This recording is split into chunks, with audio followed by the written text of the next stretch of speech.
এই গরম কড়াই তেলটা যাই গরম হচ্ছে, আলুগুলো দিয়ে লাল লাল করে ভেজে তুলে রাখবো।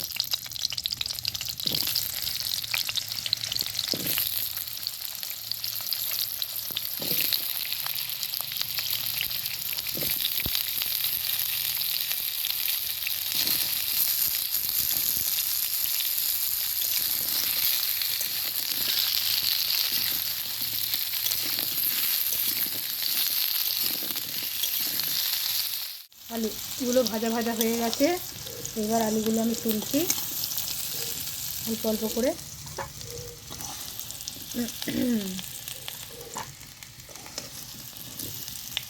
আর তেল দিলাম,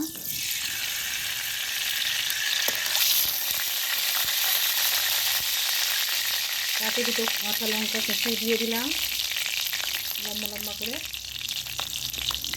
কাঁচা লঙ্কা দিয়ে দিলাম।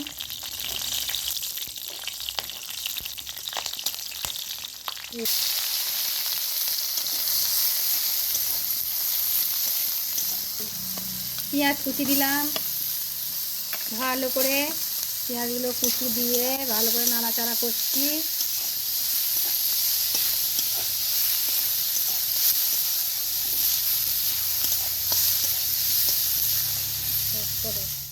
পেঁয়াজের মাঝখানটা এরম ইয়ে করলাম, রসুনটা আগে আগে দিইনি কেন, কারণ রসুনের সেন্টটা চলে যাবে বলে। এবার রসুনটা দিচ্ছি, রসুনটা দিয়ে সুন্দর করে এরকম করে ভাজা ভাজা করে নিই লাল লাল করে।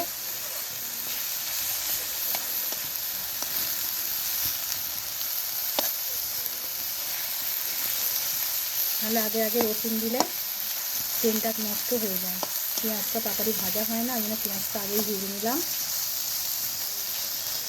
ইয়ে করে নিয়ে নেড়ে চেড়ে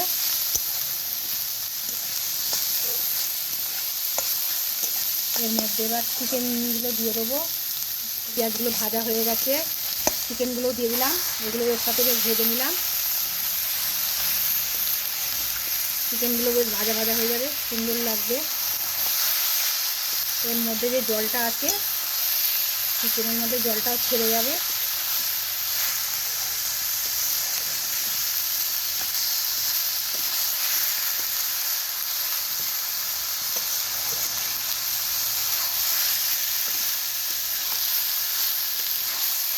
পেস্টটাকে ভেজে মশলাটা করলে না টেস্টটা আলাদা লাগে।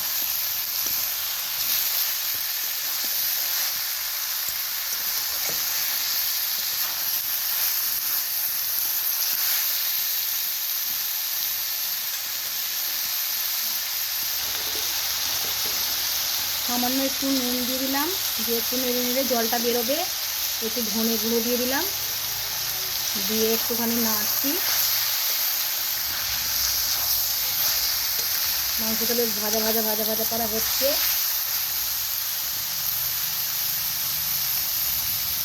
অল্প একটু জিরে গুঁড়ো দিলাম, অল্প একটু জিরে গুঁড়ো দিলাম, ধনে গুঁড়ো জিরে গুঁড়ো দিয়ে একটু সামান্য নুন দিয়ে একটু নাড়াচাড়া করছি। এরপর মশলা দেবো, টমেটো আদা কাঁচা লঙ্কা বাটা, টমেটো আদা কাঁচা লঙ্কা বাটা।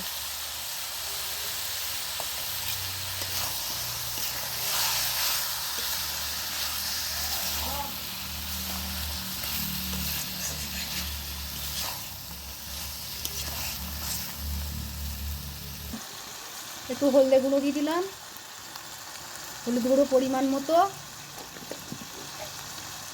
একটু লঙ্কা গুঁড়ো দিলাম, ঝাল যে যেমন খাবে দিয়ে একটু ভালো করে নাড়লাম।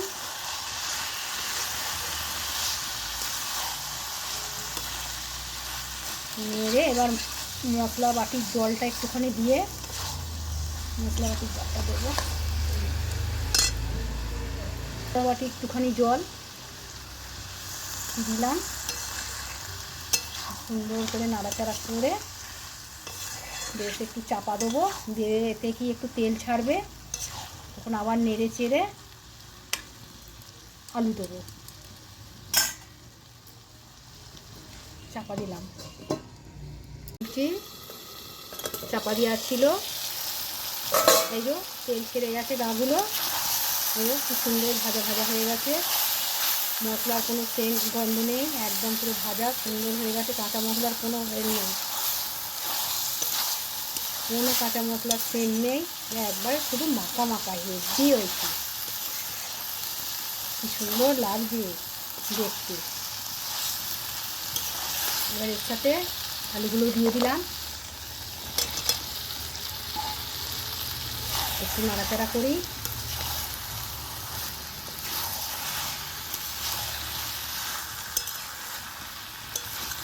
কেমন লাগছে বন্ধুরা দেখতে খাবারটা?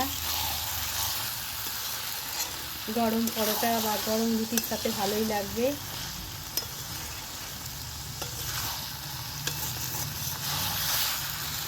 এবার লাস্ট বেলায় একটু ধনে কুচি দেবো, এখন আর একটুখানি হবে, আলুগুলোই মাছ করতে দেওয়া হলো, তো আলুগুলো হোক।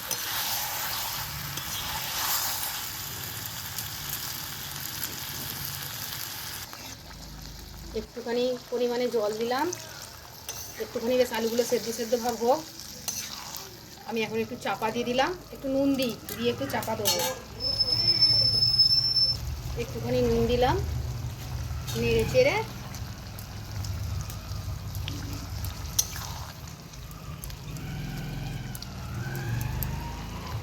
এবার একটু চাপা দিয়ে দিলাম। এবার খুলি দেখি কতটা সেদ্ধ হলো।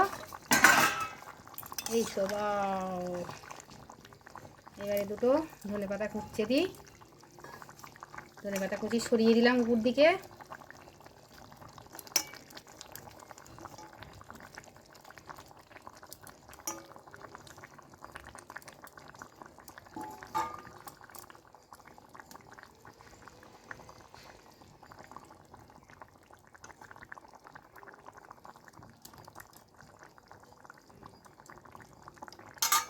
আর একটুখানি চাপা দিয়ে রাখলাম। এবার দেখি কেমন হলো। কালারটা দেখো খুব সুন্দর এসছে। আমি একটা স্পেশাল মশলা দিচ্ছি, এই মশলা তো কাউকে এখন বলা যাবে না, জানতে গেলে কমেন্ট শেয়ার লাইক করতে হবে। মশলাটা একটুখানি অল্প করে ছড়িয়ে দিলাম, দিয়ে একটু নেড়ে চাপা দিতে হবে, দিয়েই নাড়তে দিতে হবে। এত টেস্টি লাগবে এই মশলাটা, কেউ কখনোই মাংসের ঝোলে দেয় না। আমি ব্যবহার করি বা যাদের নিমন্ত্রণ করে খাওয়াই তারাই বলে কী দিয়ে রান্না করেছো, বিশাল ভালো হয়েছে, কত সবাই বলে।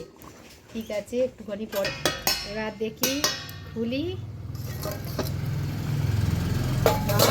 কি সুন্দর সেন্ট, মোমো করছে একদম।